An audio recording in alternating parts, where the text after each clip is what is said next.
మీకు ఎవరైనా బొంగులో చికెన్ ఇచ్చారనుకోండి. ఏం చేస్తారు?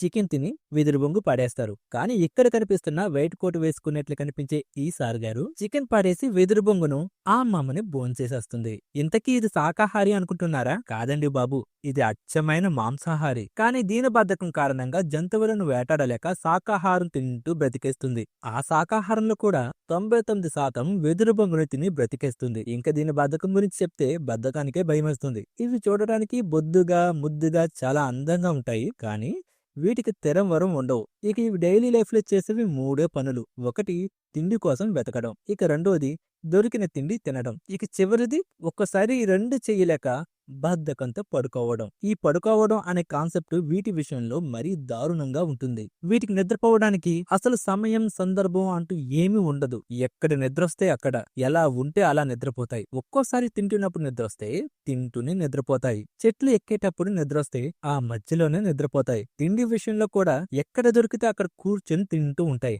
తిండి జాసులో పడి వాటి పిల్లలు ఉన్నాయనే స్పృహ కూడా లేకుండా వాటిపైన కూర్చుని తింటూ ఉంటాయి. ఇలా ఒక్కోసారి పిచ్చి పట్టినట్లుగా రోజుల 12 నుండి 14 గంటలు తింటూ రోజు మొత్తాన్ని గడిపేస్తాయి.